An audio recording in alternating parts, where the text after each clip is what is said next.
Hey cats, it's Ed, Jurassic Coast Bud here. Today a preview of an upcoming race. I'm back out there testing myself once again. I'm crossing the borders of Somerset, heading into Dorset for the Bournemouth Half Marathon 2024. This event occurs on the 13th of October. Is it going to be lucky 13 for me or a few thousand steps too far? Let's dive into my Bournemouth Half Marathon race preview.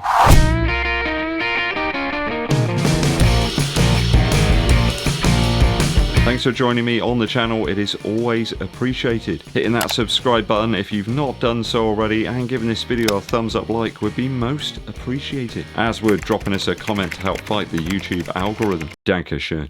So heading to Bournemouth very soon, next weekend in fact, for the Bournemouth Half Marathon. It's the first time that I've run this event. I'm very excited to be back over there, my old stomping ground. I do remember being at uni in Bournemouth, £1.10 for a Carlsberg. I mean, seems like a world away from what we've got right now. I was a bit gutted with the big half in London. It was just too hot really to perform at my best. I saw lots of people really struggling with those warmer temperatures. It was sort of very windy and sort of humid conditions, I suppose. Though it looks like we got spot on conditions this time, about 11C, nice and bright, maybe a little bit of wind, but it could be quite sunny too. It's just heaven for me. That is perfect. I always run so much better when it's cold, so no excuses this time round. The race starts over near the Christchurch Harbour, and then for the first 5 miles or so heads along the top of the cliffs, doubling back around the 3rd mile just after the first refreshment stop. You then drop down to the seafront and along the promenade, so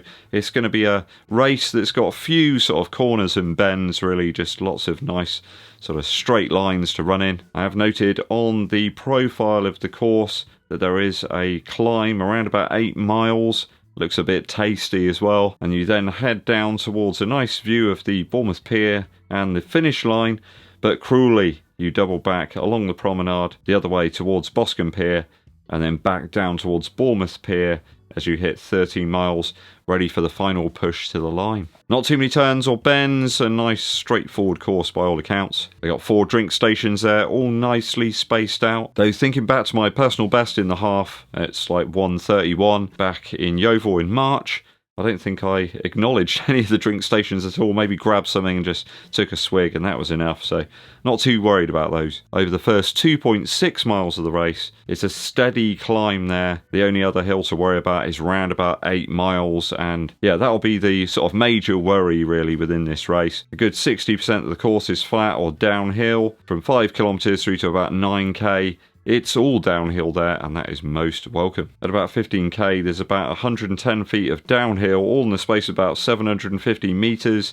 No doubt that's going to cause a bit of a strain on the quads. And then it's almost flat all the way through to the finish. I'm going to aim to get over to the finish line of this race early on and then get one of the buses that takes you all the way out. It's kind of like a point-to-point race this time rather than sort of finishing at the same place as you start. I think that seems like the best idea to avoid sort of rushing around. I like to be kind of relaxed before a race. I can relax then, I know where I'm running. I've lived for quite a while in Bournemouth. It's like a second home really. It's where I studied when I was younger, and I've played hundreds of gigs over in Poole and Bournemouth over the last 25 years. It's always been quite a lucky place for me in general.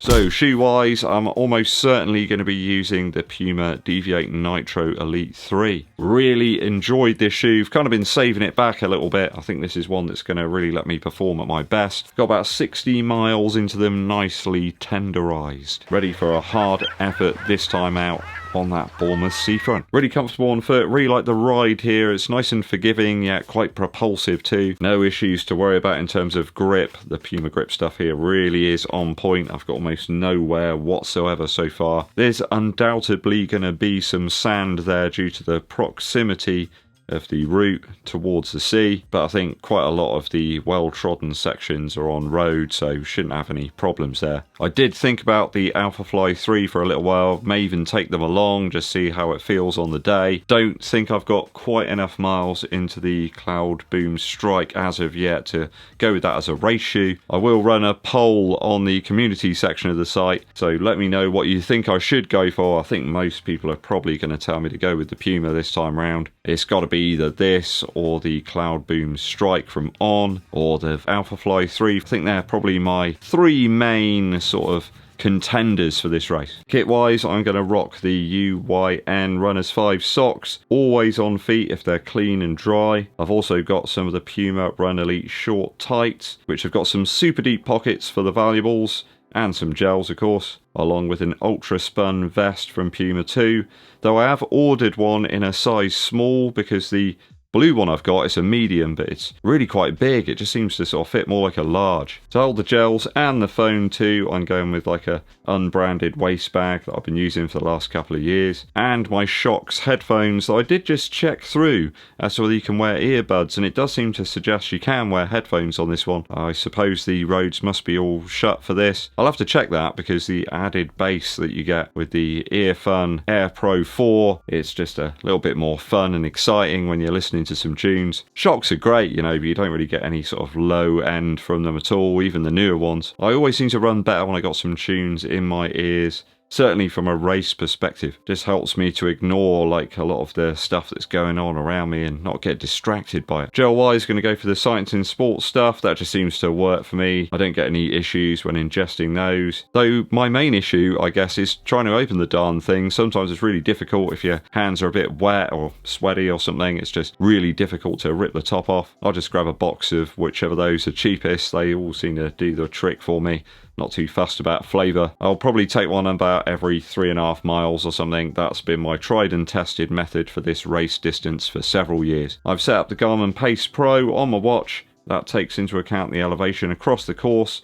That'll help me stay in my sort of target pace zone. Though I'm going to switch the watch to kilometres this time out.